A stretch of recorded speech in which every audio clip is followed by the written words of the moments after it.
बच्चों, मैं डॉक्टर सुनीता नंदल कक्षा 12th के लिए पद भाग में उमा शंकर जोशी द्वारा रचित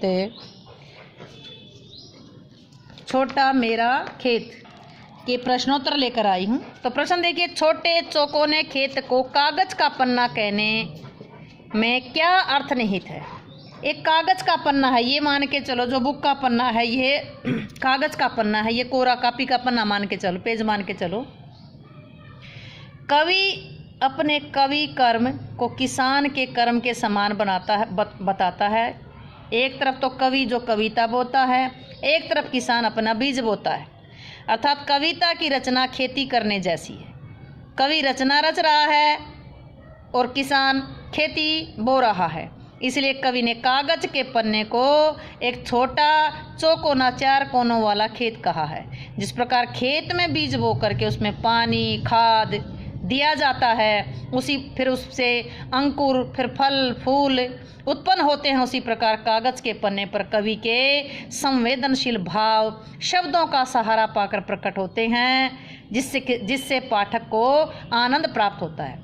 जैसे किसान को फसल प्राप्त होती है तो खुश होता है, उसी प्रकार कवि की कविता को जब पाठक पढ़ता है तो उसे आनंद की प्राप्ति होती है। रचना के संदर्भ में अंधड़ और बीज का क्या अर्थ है। अंधड़ का अर्थ है संवेदनशील भावनाओं का आवेग, यानी कि जोश में आना। अंधड़ का मतलब आंधी। आंधी या किसकी है? भावनाओं की आंधी। कवि के मन में अनजाने में कोई भाव जाग उठता है।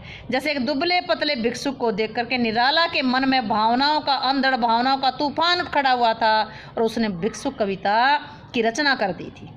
बीज का अर्थ है किसी निश्चित विषय वस्तु का मन में जागना। जब कोई विषय कवि के मन को अपनी ओर आकर्षित करता है, वह बिंब के रूप में अभिव्यक्त होने के लिए कुलबुलाने लगता है, तो उसे हमें बीज रोपना कहते हैं। अर्थात जब तक वो उसको व्यक्त नहीं कर लेता तो उसके मन में वो बीज के रूप में वो विषय कुलबुलाता रहता है। अगला है रस का अक्षय पात्र से कवि ने रचना कर्म की किन विशेषताओं की ओर इंगित किया है, इशारा किया है।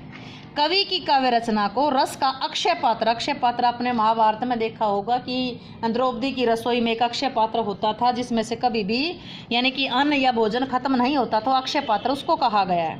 इसका तात्पर्य यह है कि कविता में निहित सौंदर्य, रस, भाव आदि कभी भी नष्ट नहीं होते, वे अनंत काल तक कविता में विद्यमान रहते हैं। किसी भी काल अथवा युग का पाठक उस कविता को पढ़ करके आनंद की अनुभूति कर सकता है। आज लिखी हुई कविता है तो युगों युगों युगों तक हम उसके आनंद की अनुभूति कर सकते हैं। इसलिए कविता को कवि ने रस का अक्षय पात्र कहा है। नेक्स्ट, व्याख्या करें। शब्द के अंकुर फूटे पल्लव पुष्पों से नमित हुआ विशेष। शब्द के अंकुर फूटे पल्लव पुष्पों से नमित हुआ विशेष। जब कवि के मन में भावों का कोई बीज जागता है तो उसे कल्पना का रसायन मिल जाता है। रसायन का मतलब यहाँ खाद है। परिणाम क्या होता है? कवि अहम से मुक्त हो जाता है। धीरे धीरे भाव शब्द रूपी अंकुरों के माध्यम से फूट करके बाहर आने लगता है।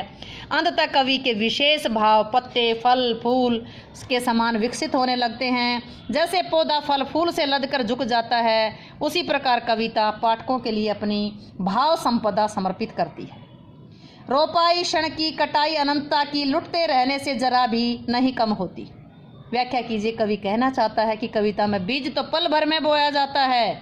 कवि के मन में भी भावनाओं के आवेग के कारण ही कविता किसी क्षण फूट पड़ती, परंतु उसकी फसल कभी नष्ट नहीं होती। यह अनंत काल तक फल देती रहती है। कविता का रस कभी कम नहीं होता। किसी भी युग का कोई भी पाठक कविता का आनंद प्राप्त कर सकता है। उम्मीद है कि प्रश्न आपको अच्छे से समझ आए होंगे। समझ आए हो तो वीडियो को लाइक करें, शेयर करें, चैनल को सब्सक्राइब करना ना भूलें।